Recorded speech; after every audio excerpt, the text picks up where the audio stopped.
আসসালামু আলাইকুম, শুভেচ্ছা সহ আমন্ত্রণ চ্যানেল আই সংবাদে আপনাদের সাথে আছি আমি নবনীতা। বিস্তারিত সংবাদের শুরুতেই জানিয়ে দিচ্ছি সুপার ফ্রেশ ফর্টিফাইড সয়াবিন তেল সংবাদ শিরোনাম। অতি প্রয়োজনীয় সংস্কার শেষে নির্বাচন, জানালেন আইন উপদেষ্টা। ট্রাইব্যুনাল আইনের সংশোধনী উপদেষ্টা পরিষদে তোলা হচ্ছে আগামীকাল। ভারতের কাছে শেখ হাসিনাকে ফেরত চাওয়া হবে, দ্য হিন্দুকে বললেন প্রধান উপদেষ্টা। আওয়ামী লীগের নির্বাচন করায় আপত্তি নেই। রাষ্ট্র কাঠামো নির্মাণে সর্বস্তরে ৩১ দফা পৌঁছে দিতে তারেক রহমানের নির্দেশ। সরকারি বিরোধী দল সহ প্রত্যেকের জবাবদিহি নিশ্চিতের আহ্বান। লুটপাটকারীদের ঘটি বাটি বেচে হলেও খেলাপি ঋণ আদায়ে অর্থ উপদেষ্টার নির্দেশ। কোনো ব্যাংক বন্ধ করা হবে না বলে আশ্বাস। সৌরশক্তি দিয়ে নবায়নযোগ্য জ্বালানি চাহিদা ৪০% মেটানোর আশা বাংলাদেশের। পরিবেশ বান্ধব প্রযুক্তির লক্ষ্যমাত্রা তুলে ধরলেন পরিবেশ উপদেষ্টা। এবং শ্রদ্ধা ভালোবাসায় স্বাধীন বাংলা ফুটবল দলের অধিনায়ক জাকারিয়া পিন্টুর বিদায়। মিরপুরের শহীদ বুদ্ধিজীবী কবরস্থানে দাফন।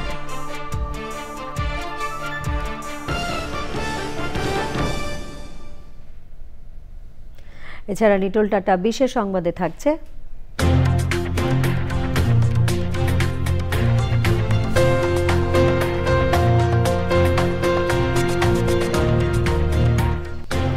ফ্রান্সে ডাইনোসরের কঙ্কাল নিলামের খবর।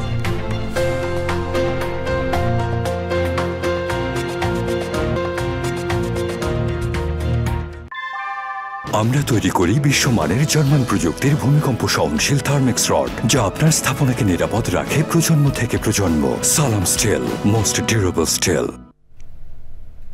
সংবাদ শিরোনামগুলো জানাচ্ছিলাম। এখনকার সংবাদ আয়োজন একই সঙ্গে চ্যানেল আইয়ের ইউটিউব চ্যানেল এবং চ্যানেল আইয়ের ওটিটি প্ল্যাটফর্ম আই স্ক্রিনে লাইভ স্ট্রিমিং হচ্ছে। যাচ্ছি পুরো সংবাদে। অতি প্রয়োজনীয় কিছু সংস্কার করে অন্তর্বর্তী সরকার নির্বাচনে যাবে বলে জানিয়েছেন আইন উপদেষ্টা ডক্টর আসিফ নজরুল। আন্তর্জাতিক অপরাধ ট্রাইব্যুনাল আইনের কিছু সংশোধনী আনা হচ্ছে বলেও জানান তিনি, যা বুধবার উপদেষ্টা পরিষদে তোলা হবে। হয়রানিমূলক মামলায় ভুক্তভোগীরা সুফল পাবেন বলে জানিয়েছেন আইন উপদেষ্টা। আরও জানাচ্ছেন রফিকুল বাশার। সরকারের ১০০ দিন উপলক্ষে আইন, বিচার ও সংসদ বিষয়ক মন্ত্রণালয়ে সংবাদ সম্মেলন। এই ১০০ দিনে মন্ত্রণালয়ে যেসব কাজ হয়েছে তা তুলে ধরেন আইন উপদেষ্টা আসিফ নজরুল। জানান ভবিষ্যৎ পরিকল্পনাও। বলেছেন, সাইবার সিকিউরিটি অ্যাক্ট বাতিল করে সাইবার সুরক্ষা আইন করা হবে। এই সময়ে উপদেষ্টা হিসেবে নিজের কাজে নিজেকে ১০-এর মধ্যে ৪ নম্বর দেন তিনি। সাংবাদিকদের প্রশ্নের জবাবে জাতীয় নির্বাচনের সময় নিয়েও কথা বলেন উপদেষ্টা। আমরা মোস্ট এসেনশিয়াল কিছু সংস্কার করে যত দ্রুত সম্ভব নির্বাচন দেবো। আমরা খালি জাস্ট এই জিনিসটা চাই না যে আপনার আগের মতো কোনো ভুয়া নির্বাচন হোক, আর এটা চাই না নির্বাচনে বিজয়ী হয়ে কেউ আপনার আবার ভুয়া নির্বাচন করার সুযোগ পাক। এটা ছাড়া আর কোনো স্বার্থ নাই। আপনি একটা যে বিশ্বাস করেন, অন্তর্বর্তীকালীন সরকারে যারা আছেন ওনাদের অধিকাংশই যত তাড়াতাড়ি সম্ভব নিজের পেশায় ফিরে যাওয়ার জন্য আপনার আগ্রহী।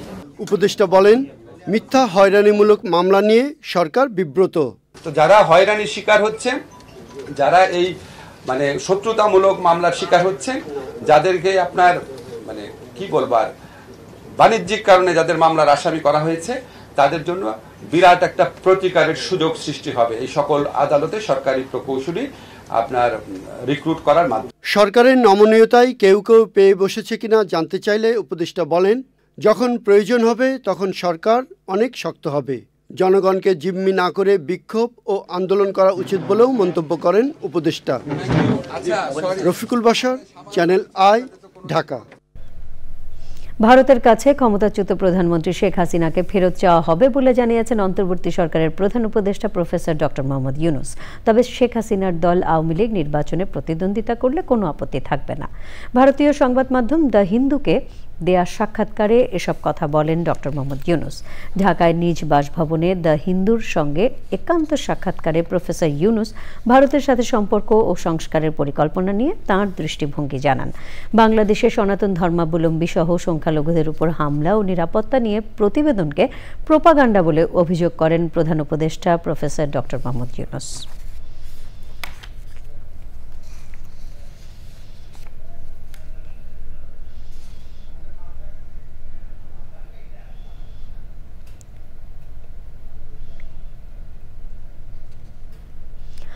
অর্থ উপদেষ্টা বলেছেন যে কোনো মূল্যে খেলাপি ঋণ আদায় করা হবে। প্রয়োজনে লুটপাটকারীদের ঘটিবাটি বেচে টাকা উদ্ধার করারও নির্দেশ দিয়েছেন তিনি। সচিবালয়ে সংবাদ সম্মেলনে তিনি বলেন, কোনো ব্যাংক বন্ধ করা হবে না, তবে খুঁড়িয়ে খুঁড়িয়ে চলবে কয়েকটি ব্যাংক। আগের সরকারের জঞ্জাল সিন্দাবাদের ভূতের মতো তাদের কাঁধে চেপে বসেছে উল্লেখ করে অর্থ উপদেষ্টা আরও বলেন, বর্তমান সরকার ছাড়া এসব জঞ্জাল কেউ মুক্ত করতে পারবে না। রিজভী নওয়াজ জানাচ্ছেন। ডক্টর মোহাম্মদ ইউনূসের নেতৃত্বাধীন সরকারের 100 দিন পূর্ণ করল চলতি সপ্তাহে। অর্থ এবং বাণিজ্য, পরে বিজ্ঞান ও প্রযুক্তি মন্ত্রণালয়ের দায়িত্ব পেয়েছিলেন বাংলাদেশ ব্যাংকের সাবেক গভর্নর ডক্টর সালেউদ্দিন আহমেদ। অবশ্য বাণিজ্য মন্ত্রণালয়ে এখন নতুন উপদেষ্টা, কাজেই অর্থ মন্ত্রণালয় এবং অধীনস্থ বিভিন্ন বিভাগের কার্যক্রম তুলে ধরতে সংবাদ সম্মেলন। কিছু কিছু ব্যাংক আছে একেবারে হয়তো মানে খুঁড়িয়ে খুঁড়িয়ে চলবে, কিন্তু আমাদের থেকে আসলে কোনো ব্যাংক কিন্তু বন্ধ করে দেওয়া কোনো, কারণ আমরা বাংলাদেশে একটা ডোমিনো এফেক্ট হয়। ডোমিনো এফেক্ট মানে একটা ব্যাংক বন্ধ করলে যত ভালোই হোক আমরা নানান ব্যাংক বলতে পারি, তাই না? ব্যাংকের দরজা যখন বন্ধ হয়ে যায় তখন অন্যরা সেটা আরেক ব্যাংক। অর্থাৎ এটা আশ্বস্ত করা হচ্ছে সবাইকে, আপনাদের বিপদে যখন করবো আমরা এগুলো ঠিক করবো। এবং দু একটা ব্যাংকে উনি অলরেডি বাংলাদেশ ব্যাংকে কিন্তু অর্থায়ন করেছে। এবং আমি বলেছি আরেকটা কয়েকটা ব্যাংকের সাথে এবার কথা বলে, কারণ ডিপোজিটের মানে অনেক এফডিআর আছে, অনেক 1 লক্ষ টাকা চেক আনতে যাওয়ার পরে 20,000 টাকা দেবো। এইগুলি তো অ্যাকসেপ্টেবল না, তাই না? আমার টাকা, কারণ কে চুরি করেছে সেটা আমার দায়িত্ব না। অর্থাৎ এইটা আমরা অ্যাসিওর করছি। অর্থ উপদেষ্টা বলেন, বাইরে থেকে বোঝা যায় না আর্থিক খাতে কতটা নাজুক পরিস্থিতিতে দায়িত্ব নিয়েছেন তারা। পৃথিবীর অন্য দেশে করে, ওখানে যে করাপশন হয় না, এমন শক্তভাবে তারা ধরে যে আমরা গভর্নর বলছে আমি আগে ঋণ আদায় করা চাইছে।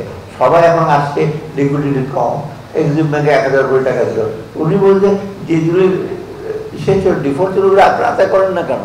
এমডি রাখার পরে একদিন এমডি আমার সাথে দেখা যায় স্যার মাত্র 500 কোটি টাকা দিলেন, আমাদের 2,000 কোটি টাকা। আমি আপনি যেগুলো ডিফল্ট আছে ধরেন না কেন? একজনকে ধরা যাবে না, ওকে বাদ দিয়ে অন্যকে ধরেন, একজনকে ধরা যাবে না সেটা। অর্থাৎ ফার্স্ট হলো you have to try to collect, তারপরে তার ঘটি বাকি কিসে করে। আমি অনেক কিছু বলতে চাই না, বহু আমার কাছে তো বহু তথ্য আছে। জজ সাহেবরা হাইকোর্টে বসে যা হোক, এটা তো আবার আপনারা আবার আমার ইসে করবেন। আপনি এইগুলো তো লিগালি সেটাও কিন্তু কিছুটা আমাদের আরো সুসংহত হতে, আরো জবাবদিহিমূলক করতে হবে। উচ্চ মূল্যস্ফীতি সরকারের জন্য বড় উদ্বেগের জায়গা স্বীকার করে আরো সময় দেওয়ার অনুরোধ জানান অর্থ উপদেষ্টা। Rizvi Nawaz, channel I, Dhaka. ওয়ার্কশপে কাজ করতে গিয়ে এক হাত হারানো শিশু নাইম হাসান নাহিদকে 30 লাখ টাকা ক্ষতিপূরণ দিতে হাইকোর্টের নির্দেশ বহাল রেখেছেন আপিল বিভাগ। আদেশের পরে সন্তোষ প্রকাশ করে শিশু নাইম বলেছে, তার মতো ভাগ্য আর কারো যেন না হয়। খতনা করতে গিয়ে আরেক শিশু আয়ানের মৃত্যুর ঘটনায় 12 জানুয়ারির মধ্যে প্রতিবেদন দাখিল করতে বলেছেন হাইকোর্ট। মাজহুল হক মান্না জানাচ্ছেন। করোনা মহামারীর সময় নাইমের বাবা আনোয়ার কর্মহীন হয়ে পড়ে। সংসারের চাপ সামলাতে না পেরে 8-9 বছরের শিশু নাইমকে কিশোরগঞ্জের ভৈরবে একটি ওয়ার্কশপে কাজ দেন বাবা। কিন্তু ওয়ার্কশপে কাজ করতে গিয়ে শিশুটির ডান হাত মেশিনে ঢুকে কাটা পড়ে। এই ঘটনায় রিট আবেদনের পরিপ্রেক্ষিতে হাত হারানো শিশু নাইমকে 30 লাখ টাকা ক্ষতিপূরণ দিতে ওয়ার্কশপের মালিককে আদেশ দিয়েছিলেন হাইকোর্ট। এর বিরুদ্ধে মালিকপক্ষ আবেদন করলে শুনানি শেষে আদেশ দেন আপিল বিভাগ।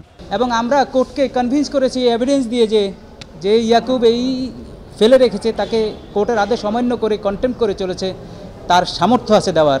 সে নানাবিধভাবে কূটকৌশল করে এই ছেলেটিকে তার পাওনা থেকে বঞ্চিত করেছে। আমরা আশা করি আজকে তার অ্যাপিল ডিসমিসের মাধ্যমে এই ইয়াকুব আর কোনো ছলছাতুরির আশ্রয় নেবে না। সে এই ছেলেটির ক্ষতিপূরণ যথাযথ নির্দেশনা মোতাবেক দেবেন এবং মাসে 7,000 করে তার পড়ালেখার খরচ চালাবেন, এটি আমরা আজকে প্রত্যাশা করি। আদেশ নিয়ে প্রতিক্রিয়া জানায় শিশু নাইম। আমি বলছি যে আমার আব্বা মা আমার এই কাজে দেয় না, আমি এই কাজ করবো না। পরে রাজু ম্যানেজার আমার নাকে গা ধরে নিয়ে ভিতরে নিয়েছে, পরে স্বপন মিস্ত্রির কাছে দিছে। স্বপন মিস্ত্রি আমার নাকে মুখে থাপ্পড় দিয়েছে, বলছে তুই কাজ কর। পরে বলছে যায় না আমি কাজ করবো না। পরে জুম্মন মিস্ত্রি আমার পিঠে হাত দিয়ে পারি না, তখন আমি ভয়ে গিয়ে কাজ করি। তখন মেশিনে আমার হাত চায়না নিয়ে যায়। আমার মতন এরকম দুঃখী বাজানোর কারণ না দেয়। বাড্ডার একটি হাসপাতালে সুন্নতে খতনা করাতে গিয়ে শিশু আয়ান আহমেদের মৃত্যুর ঘটনায়ও আদেশ দেন হাইকোর্ট। লর্ডশিপ বলেছেন যে এই মামলাটি সুচারুরূপে পরিচালনার জন্য আমাদের প্রয়োজন এই তদন্ত কমিটির সেই রিপোর্টটি। তো আগামী 12/1/2025 অর্থাৎ 12ই জানুয়ারি 2025 তারিখে এই রিপোর্টটি সাবমিটের জন্য মহামান্য হাইকোর্ট ডিভিশন সেই তদন্ত কমিটিকে গাইডলাইন দিয়েছেন। আইনজীবী জানিয়েছেন সুন্নতে খতনা করতে গিয়ে হাসপাতালে আরও কোনো শিশুর মৃত্যুর ঘটনা ঘটেছে কিনা সংশ্লিষ্ট কর্তৃপক্ষকে তা জানাতে বলা হয়েছে। মাছড়ক মান্না, চ্যানেল আই, ঢাকা। সিঙ্গাপুরের ন্যাশনাল ইউনিভার্সিটি হাসপাতালে চিকিৎসাধীন বৈষম্য বিরোধী ছাত্র আন্দোলন চলাকালে মাথায় গুলিবিদ্ধ 7 বছরের মুসার শারীরিক অবস্থার অনেক উন্নতি হয়েছে।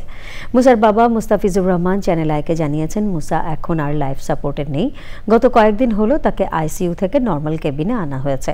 হাত পা এবং শরীরের অন্যান্য অংশ নড়াচড়া করছে মুসা। চোখ পুরোপুরি খুলতে পারছে না সে। টেলিভিশন এবং মোবাইলের দিকে তাকাতে পারছে। মুসা বসতে পারছে চিকিৎসকের সহায়তায়। সিঙ্গাপুরের ন্যাশনাল ইউনিভার্সিটি হাসপাতালের চিকিৎসক হিজহুজির তত্ত্বাবধানে বেশ কয়েকজন বিশেষজ্ঞ চিকিৎসক তাঁর চিকিৎসা করছেন। সন্তানের সুস্থতার জন্য দেশবাসীর কাছে দোয়া চেয়েছেন মুসার বাবা মা। 19 জুলাই বৈষম্য বিরোধী ছাত্র আন্দোলন চলাকালে রামপুরায় বাসার নিচে দাদির সাথে মাথায় গুলিবিদ্ধ হয় 7 বছরের শিশু মুসা। বৈষম্য বিরোধী ছাত্র আন্দোলনের তত্ত্বাবধানে গুলিবিদ্ধ মুসাকে উন্নত চিকিৎসার জন্য এয়ার অ্যাম্বুলেন্সে সিঙ্গাপুরে পাঠানোর ব্যবস্থা করে চ্যানেল আই। প্রধান উপদেষ্টার কাছে স্মারকলিপি দিয়ে প্রায় 2 ঘন্টা পর সড়ক ছেড়েছেন তাবলিগ জামাতের মাওলানা সাদ এর অনুসারীরা। মাওলানা সাদকে আগামী বিশ্ব ইজতেমায় অংশগ্রহণের জন্য বাংলাদেশে আসতে দেওয়ার দাবিতে রাজধানীর কাকরাইল মোড়ে অবস্থান নেন তারা। পরে প্রধান উপদেষ্টার প্রেস সচিবের কাছে স্মারকলিপি দেওয়া হয়।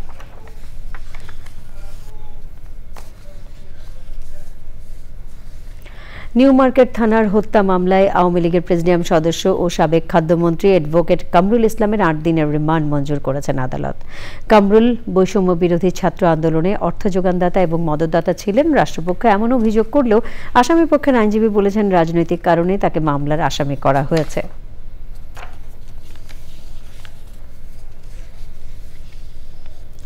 সরকারি ও বেসরকারি ফার্মাসিউটিক্যালস কোম্পানিগুলোকে কিডনি ডায়ালাইসিসের জন্য অতি প্রয়োজনীয় ফ্লুইড তৈরির আহ্বান জানিয়েছে কিডনি ফাউন্ডেশন ও রিসার্চ ইনস্টিটিউট। জটিল কিডনি রোগ, ডায়াবেটিস ও উচ্চ রক্তচাপের মতো অসংক্রামক রোগ নিয়ন্ত্রণে প্রতিরোধকে প্রাধান্য দিয়ে স্বাস্থ্য খাতকে ঢেলে সাজানো হবে বলে জানান প্রধান উপদেষ্টার স্বাস্থ্য বিষয়ক বিশেষ সহকারী অধ্যাপক ডাক্তার সায়েদুর রহমান। জান্নাতুল বাকিয়া কেকা জানাচ্ছেন। কিডনি রোগীদের চিকিৎসায় স্বনামখ্যাত কিডনি ফাউন্ডেশন হাসপাতাল ও রিসার্চ ইনস্টিটিউট দেশি বিদেশি বিশেষজ্ঞ চিকিৎসকদের উপস্থিতিতে প্রতিষ্ঠানটির 20তম বার্ষিক সম্মেলন উপলক্ষে 2 দিনের আন্তর্জাতিক সেমিনার। বক্তারা জানান দেশে প্রায় 2 কোটি মানুষ কিডনি রোগে আক্রান্ত, এর মধ্যে প্রায় 40,000 মানুষ জটিল কিডনি রোগে মারা যান। এই বাস্তবতায় জটিল কিডনি রোগীর সংখ্যা অর্ধেকে নামিয়ে আনতে কমিউনিটি ক্লিনিকগুলোতে রক্ত ও প্রস্রাব পরীক্ষার পরামর্শ দেওয়া হয়েছে। আলট্রা ফিল্টার্ড ওয়াটার এবং এই ওয়াটার দিয়েই কিন্তু সিএপিডি ফ্লুইড তৈরি করা যায় এবং এটাতে 2 লিটার ব্যাগ লাগে, কিন্তু বাংলাদেশে স্যালাইন তৈরি করা হয় 1 লিটার ব্যাগ। এই যে 2 লিটার ব্যাগ এই তৈরি করতেই বারে সমস্যা হচ্ছে, ইনফেকশনটা কন্ট্রোল করা যাচ্ছে না। সেই জন্য আমরা সরকারের তো আবেদন জানাবো এবং আমরা ফার্মাসিউটিক্যাল কোম্পানির কাছে অনেক আবেদন করেছি যে আপনারা এই ধরনের ফ্লুইড তৈরি করেন, বাজারজাত করেন, আমরা আপনাদেরকে হেল্প করব। কিডনি ফাউন্ডেশনের সভাপতি মনে করেন দেশেই কিডনি চিকিৎসায় প্রয়োজনীয় ফ্লুইড তৈরি করা গেলে দাম অর্ধেকে নেমে আসবে। প্রধান উপদেষ্টার স্বাস্থ্য বিষয়ক বিশেষ সহকারী অধ্যাপক ডাক্তার সায়েদুর রহমান জানান অসংক্রামক রোগ নিয়ন্ত্রণে প্রতিরোধের ওপর জোর দিতে হবে। দীর্ঘদিন ইপিআই কর্মসূচি চলার কারণে আমাদের যে ইনফেকশন ডিজিজের যে বার্ডেন সেটা পর্যায়ক্রমে কমে আসছে এবং নন কমিউনিকেবল ডিজিজগুলোর বার্ডেন পর্যায়ক্রমে বাড়ছে। এই ট্রানজিশনাল ফেজে স্বাভাবিকভাবে স্বাস্থ্যের অগ্রাধিকারগুলো পরিবর্তন হওয়া দরকার এবং আপনারা ইতিমধ্যে জেনেছেন যে গতকাল আসলে একটা সংস্কার কমিশন কন্ট্রোল করেছে। আমরা আশা করব যে তারা আমাদেরকে এই ব্যাপারে নির্দেশনা দিবেন, তার অগ্রাধিকারের ক্ষেত্রে নন কমিউনিকেবল ডিজিজগুলোকে কীভাবে অ্যাড্রেস করবে সেটা শুরু হয়েছে, কিন্তু সেটাকে আরও অনেক এক্সপান্ড করা হবে এবং এই ডিজিজের ট্রিটমেন্টের চাইতে মূলত আসলে নন কমিউনিকেবল ডিজিজ প্রিভেনশনের দিকে বেশি মনোযোগ দেওয়া হবে। স্বাস্থ্য ব্যবস্থাপনা ঢেলে সাজাতে স্বাস্থ্য কমিশন কাজ করছে। প্রধান উপদেষ্টাকে এ বিষয়ে কমিশনের প্রতিনিধিরা পরামর্শ দেবেন বলে জানান স্বাস্থ্য প্রতিমন্ত্রীর মর্যাদায় দায়িত্বপ্রাপ্ত প্রধান উপদেষ্টার বিশেষ সহকারী। জান্নাতুল বাকিয়া কেকা, চ্যানেল আই, ঢাকা। সৌর প্যানেল স্থাপনের মাধ্যমে নবায়নযোগ্য জ্বালানি চাহিদার 40% পর্যন্ত পূরণ করা সম্ভব বলে জানিয়েছে বাংলাদেশ। আজারবাইজানের বাকুতে বিশ্ব জলবায়ু সম্মেলনের কর্মসূচিতে উঠে আসে বিদ্যমান জ্বালানির নীতি পর্যালোচনা এবং জীবাশ্ম জ্বালানি ভিত্তিক উৎপাদন থেকে নবায়নযোগ্য জ্বালানির দিকে অগ্রসর হওয়ার পরিকল্পনা। নবায়নযোগ্য জ্বালানিতে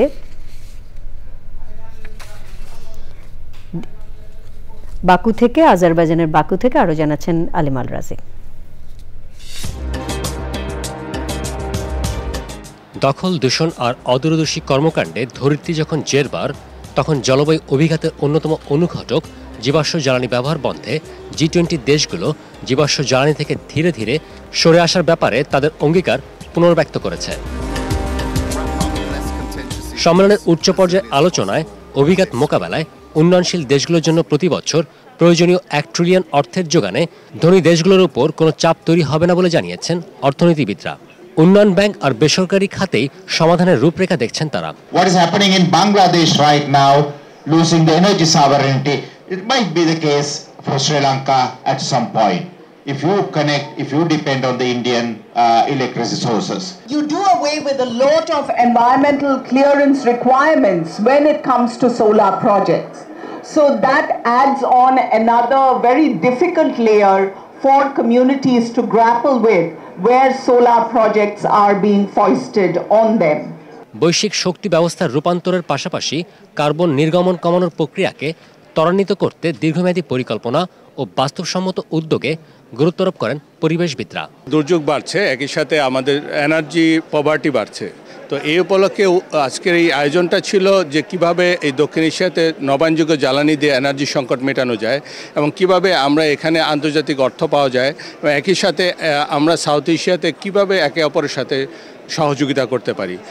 রিনিউয়েবল এনার্জির ব্যাপারে যে জিনিসটাকে জোর দেওয়া হয়েছে যে আমরা রিনিউয়েবল এনার্জি যখনই ব্যবহার করব, সেখানে কিন্তু আমরা কি ধরনের রিনিউয়েবল এনার্জি ব্যবহার করব সেটা নিয়ে কিন্তু ভাবতে হবে আমাদের। কারণ এখানে কিন্তু উইন্ড টারবাইনের কারণে পাখিদের ক্ষতি হচ্ছে এবং তারা মাইগ্রেট করছে এবং এখানে বায়োডাইভার্সিটির যে ক্ষতি হচ্ছে সেটাও আমাদের মাথায় রাখতে হবে। পাশাপাশি আমাদের হাইড্রো ইলেকট্রিকের কারণে হাইড্রো পাওয়ার যখনই আমরা করব তখন মাছের কিন্তু এবং জলজ যে প্রাণী তাদের কিন্তু ক্ষতি হবে। আমরা রিনিউয়েবল এনার্জি ব্যবহার করলেও আমাদের কিন্তু ভাবতে হবে যে এখান থেকে কোন রিনিউয়েবল এনার্জিটা আমাদের জন্য বেশি উপকারী এবং এখানে রিনিউয়েবল এনার্জি ব্যবহার করতে গিয়ে যেন আবার আমরা আরেকটা ডিজাস্টার না ডেকে আনি। চা বাগান ও অনাবাদী সরকারি জমি নবায়নযোগ্য জ্বালানি প্রকল্পে ব্যবহার করা যেতে পারে উল্লেখ করে পরিবেশ উপদেষ্টা বলেন, উচ্চ আমদানি শুল্ক পুনর্বিবেচনা করার পাশাপাশি সৌরশক্তি প্রকল্পে বিদেশি বিনিয়োগ উৎসাহিত করছে Bangladesh. Previous regime in Bangladesh relied heavily on import-driven energy sector. So when the global market got volatile and there was economic recession, Bangladesh really found itself trapped. It could neither pay the companies that were involved in producing electricity energy for them, nor could it purchase from the international market. So we were having huge load shedding. তথ্য বলছে নানা প্রতিশ্রুতি ও উদ্যোগের বিপরীতে থেমে নেই দখল, দূষণ ও প্রকৃতি ধ্বংসের কর্মকাণ্ড।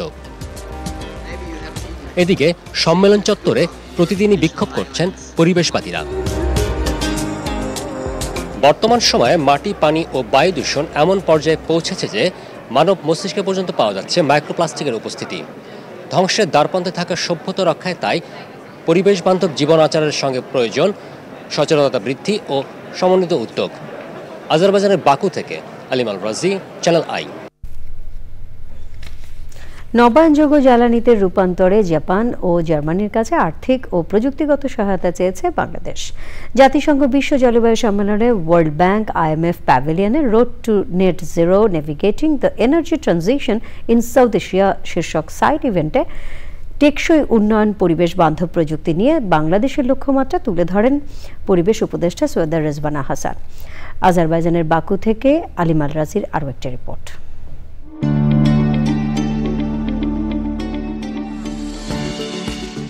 সভ্যতার চাকা যেমন ঘুরছে, তেমনি পাল্লা দিয়ে বৃদ্ধি পাচ্ছে বৈশ্বিক তাপমাত্রা।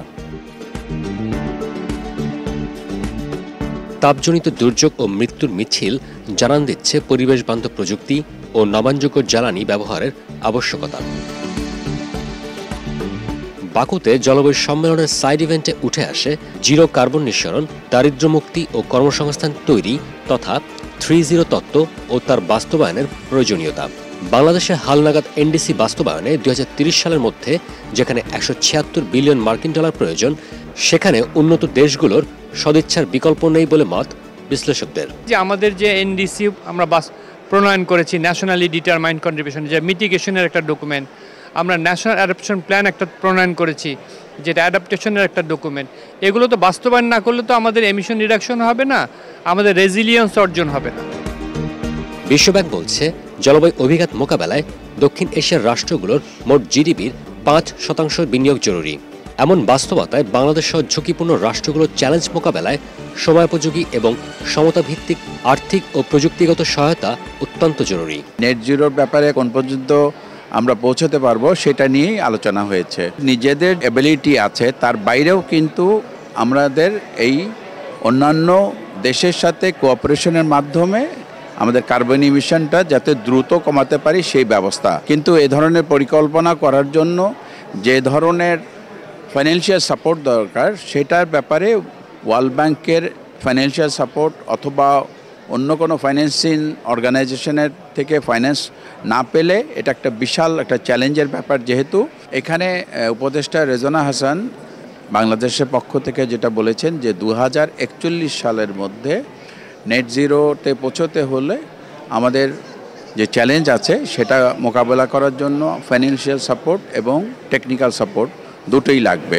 We are revisiting our policies on how to expand renewables and reduce our reliance on import for energy sovereignty. For that we need finance and we need technological help. For the NDC also, Bangladesh has set up very high ambition, both conditional and non-conditional. ভবিষ্যতের নিরাপদ পৃথিবী বিনির্মাণে পরিবেশবান্ধব প্রযুক্তির ব্যাপক প্রসারে কর কমানো সহ নানা উদ্যোগ নিয়েছে বাংলাদেশ। আলিম আল রাজি, চ্যানেল আই, বাকু, আজারবাইজান। রাষ্ট্র কাঠামো নির্মাণে সর্বস্তরের মানুষের কাছে 31 দফা পৌঁছে দিতে নেতাকর্মীদের নির্দেশ দিয়েছেন বিএনপির ভারপ্রাপ্ত চেয়ারম্যান তারেক রহমান। রাজধানীতে 31 দফা জনসম্পৃক্তি কর্মশালায় অনলাইনে যুক্ত হয়ে তিনি বলেছেন, মানুষের রাজনৈতিক ও ভোটের অধিকার নিশ্চিত করতে হবে। সরকারি ও বিরোধী দল সহ প্রত্যেকের জবাবদিহিতা নিশ্চিত করার কথাও বলেছেন বিএনপির ভারপ্রাপ্ত চেয়ারম্যান। রাহুল রায় জানাচ্ছেন। রাষ্ট্র কাঠামো নির্মাণে দ্বিকক্ষ বিশিষ্ট সংসদ, দুইবারে বেশি কেউ প্রধানমন্ত্রী হতে না পারা সহ 31 দফা প্রস্তাবনা বেশ আগিয়ে দিয়েছে বিএনপি। এই 31 দফা কিভাবে সর্বস্তরের মানুষের কাছে পৌঁছানো যায় তা নিয়ে রাজধানীর ডিপ্লোমা ইঞ্জিনিয়ার্স ইনস্টিটিউটে ছিল দিনব্যাপী কর্মশালা। বিকেলে কর্মশালায় অনলাইনে যোগ দেন বিএনপির ভারপ্রাপ্ত চেয়ারম্যান তারেক রহমান। কর্মশালায় অংশ নেওয়াদের বিভিন্ন প্রশ্নেরও উত্তর দেন তিনি। বক্তব্যে স্বাস্থ্য, শিক্ষা সহ প্রতিটি ক্ষেত্রে উন্নয়নের জন্য 31 দফার যৌক্তিকতা তুলে ধরেন। এই 31 দফা কিন্তু আমাদেরকে মাঠে নিয়ে যেতে হবে। 31 দফা শুধু আজকে যারা আপনারা আছেন এই ঘরের ভেতরে সীমাবদ্ধ থাকলে চলবে না, এটি মানুষের জন্য, একদম প্রান্তিক লেভেলের মানুষের কথাও কম বেশি এখানে আছে। কাজে এই কথাগুলো প্রান্তিক লেভেলে নিয়ে যেতে হবে। আমরা জনসভা করে মানুষকে এটি বলবো না, বরং আমরা ছোট ছোট ছোট ছোট উঠান বৈঠক করব, গ্রামে গ্রামে করব, ইউনিয়নে করব, ছোট ছোট উঠান বৈঠক। এক কথায় যদি বলতে হয়, আপনাদেরকে সেই প্রস্তুতি নিতে হবে। মানুষের গণতান্ত্রিক অধিকার নিশ্চিত করার কথাও বলেছেন তারেক রহমান। সরকার হোক, বিরোধী দল হোক, যে কোনো রাজনৈতিক দল হোক, রাজনৈতিক কর্মী হোক, উপজেলার চেয়ারম্যান হোক, পৌরসভার চেয়ারম্যান হোক, কাউন্সিলর হোক, মেম্বার হোক, যেই হোক না কেন, প্রত্যেকের একটি জবাবদিহিতা থাকতে হবে জনগণের কাছে। জনগণ যখন জানতে চাইবে কেন এই জিনিসটা হলো, কেন এই জিনিসটা হলো না, কেন এটা করলে, কেন এটা করলো না, জবাবদিহিতা দিতে হবে, জবাব দিতে হবে সবাইকে। এবং এটি যদি নিশ্চিত করতে হয়, অবশ্যই দেশে ভোটের অধিকারকে প্রতিষ্ঠিত করতে হবে। তার নামের আগে কোনো বিশেষণ না দেওয়ারও অনুরোধ করেন বিএনপির ভারপ্রাপ্ত চেয়ারম্যান। দেশ নায়ক, রাষ্ট্রনায়ক, এই কথাগুলো দয়া করে কেউ ব্যবহার করবেন না আমার নামের সাথে। রাহুল রায়, চ্যানেল আই, ঢাকা। বেসামরিক বিমান চলাচল নীতিমালা সংশোধন করা হচ্ছে। বেসরকারি এয়ারওয়েজ উদ্যোক্তাদের সাথে আলোচনায় বেসামরিক বিমান পরিবহন মন্ত্রণালয় থেকে এই আশ্বাস দেওয়া হয়। মঙ্গলবার সচিবালয়ে aviation operators association of Bangladesh AOABর সাথে বেসামরিক বিমান চলাচল বিষয়ে পর্যালোচনা সভা হয়। এতে উদ্যোক্তাদের পক্ষ থেকে বিভিন্ন সমস্যা উপস্থাপন এবং পুরনো আইন সংশোধনের প্রস্তাব করা হয়। পর্যালোচনা সভায় সভাপতিত্ব করেন বেসামরিক বিমান পরিবহন ও পর্যটন মন্ত্রণালয়ের অতিরিক্ত সচিব আব্দুল নাসের খান।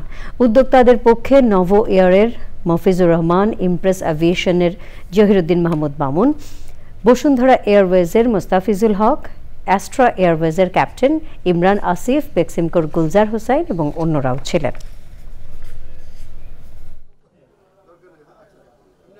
বর্তমান যে সমস্যাগুলো, সেই সমস্যাগুলো সমাধান করার জন্য আমাদের কিছু প্রস্তাবনা আছে। এখন ভবিষ্যৎকালে, কারণ 40 বছর পর আমরা কিন্তু অ্যামেন্ডমেন্ট করছি, যে এর মধ্যে অনেক নতুন কিছু আসছে অ্যাভিয়েশন ফিল্ডে, সেগুলো যেন ইনকর্পোরেট করা হয়। যেমন ড্রোনের অপারেশন, ইলেকট্রিক এয়ারক্রাফট আসবে, আমাদের হেলিকপ্টারের অ্যাডভান্স অনেকগুলো অপারেশন আছে,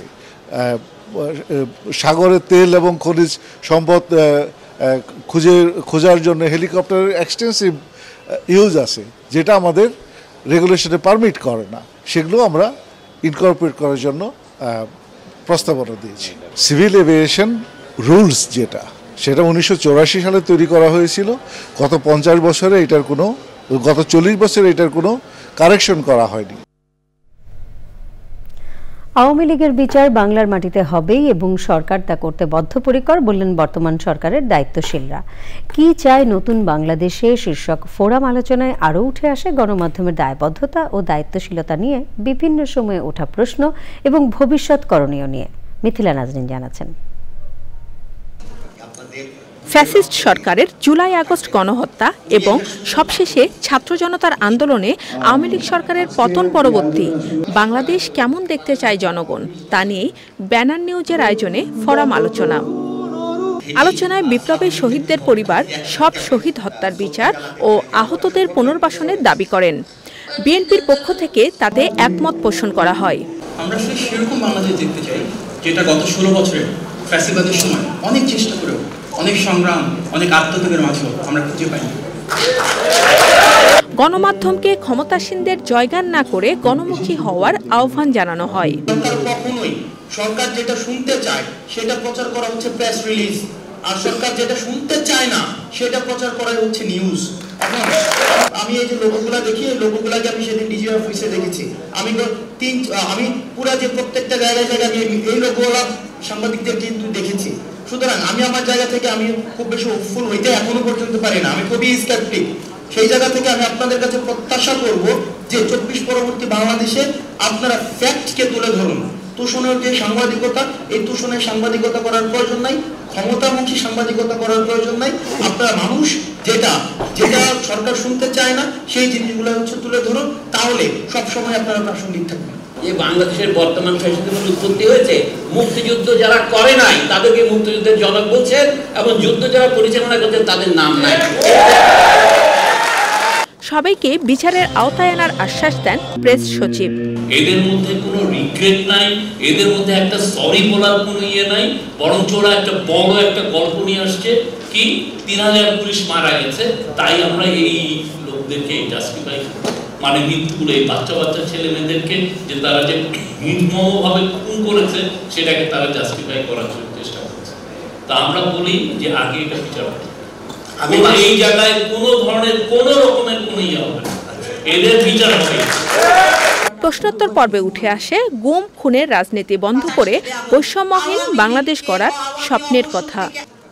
মিথিলা নাজনীন, চ্যানেল আই, ঢাকা। মোহামেডান ক্লাবে অনুষ্ঠিত হয়েছে স্বাধীন বাংলা ফুটবল দলের সাবেক অধিনায়ক জাকারিয়া পিন্টুর দ্বিতীয় নামাজে জানাজা। সকালে ক্লাব প্রাঙ্গণে সর্বোচ্চ রাষ্ট্রীয় মর্যাদায় শ্রদ্ধা জানানো হয় তাঁকে। এরপর বাংলাদেশ ফুটবল ফেডারেশন ভবনে তৃতীয় জানাজা অনুষ্ঠিত হয়। পরে মিরপুর বুদ্ধিজীবী কবরস্থানে তাকে দাফন করা হয়েছে। সংবাদে নিয়ে নিচ্ছে খানিকক্ষণের বিরতি, আর বিরতির পর অন্যান্য সংবাদের সাথে জানিয়ে ফিরব। গাজায় অব্যাহত ইসরায়েলি হামলায় একদিনে ৭৯ ফিলিস্তিনি নিহত, জাতিসংঘের ত্রাণবাহী ১০০টি গাড়ি লুট।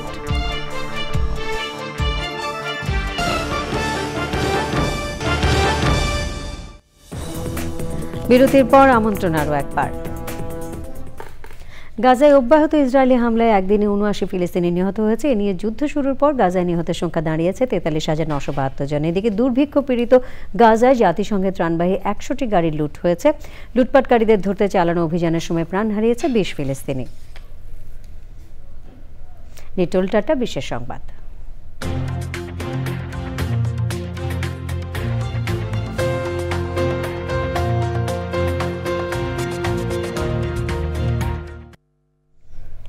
ফ্রান্সে ১৪৫ মিলিয়ন বছর বয়সী এক ডাইনোসর নিলামে তোলা হবে। ধারণা করা হচ্ছে জীবাশ্ম বাজারে রেকর্ড সংখ্যক দামে বিক্রি হবে এই ডাইনোসরটির নাম ভলকান।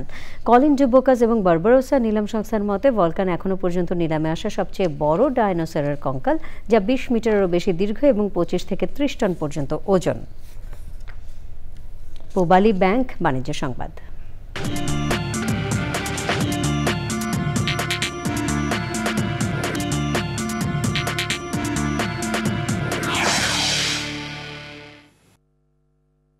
বিশ্ব টয়লেট দিবস উদযাপন করেছে হারপিক বাংলাদেশ। এই দিবসে স্যানিটেশন এবং স্বাস্থ্যবিধির গুরুত্ব নিয়ে সচেতনতা বাড়াতে বিশেষ অনুষ্ঠানের আয়োজন করেছে প্রতিষ্ঠানটি। অনুষ্ঠানে ছিলেন হারপিক ব্র্যান্ডের অ্যাম্বাসেডর নুসরাত ইমরোজ তিশা সহ ইউনিসেফের ওয়াশ বিশেষজ্ঞ মোহাম্মদ মনিরুল আলম, সাজেদা ফাউন্ডেশনের ডেপুটি সিইও মোহাম্মদ ফজলুল হক এবং রেকেট বাংলাদেশের মার্কেটিং ম্যানেজার সাবরিন মারুফ তিন্নি। প্রধান বক্তা ছিলেন ডক্টর তানভীর আহমেদ। সঞ্চালনা করেন রেকেট বেনকেজের external affairs manager Mohammad Rakib Uddin.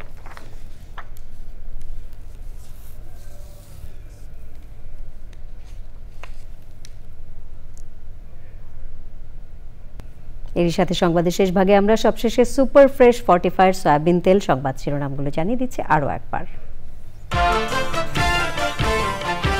অতি প্রয়োজনীয় সংস্কার শেষে নির্বাচন, জানালেন আইন উপদেষ্টা। ট্রাইব্যুনাল আইনের সংশোধনী উপদেষ্টা পরিষদে তোলা হচ্ছে আগামীকাল।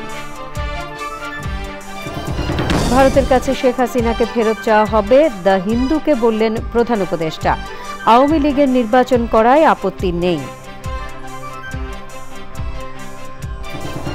রাষ্ট্র কাঠামো নির্মাণে সর্বস্তরে ৩১ দফা পৌঁছে দিতে তারেক রহমানের নির্দেশ। সরকারি বিরোধী দলসহ প্রত্যেকের জবাবদিহি নিশ্চিতের আহ্বান। লুটপাটকারীদের ঘটি বাটি বেচে হলেও খেলাপি ঋণ আদায়ে অর্থ উপদেষ্টার নির্দেশ। কোনো ব্যাংক বন্ধ করা হবে না বলে আশ্বাস। সৌরশক্তি দিয়ে নবায়নযোগ্য জ্বালানি চাহিদা ৪০% মেটানোর আশা বাংলাদেশের। পরিবেশ বান্ধব প্রযুক্তির লক্ষ্যমাত্রা তুলে ধরলেন পরিবেশ উপদেষ্টা। এবং শ্রদ্ধা ভালোবাসায় স্বাধীন বাংলা ফুটবল দলের অধিনায়ক জাকারিয়া পিন্টুর বিদায়। মিরপুরের শহীদ বুদ্ধিজীবী কবরস্থানে দাফন।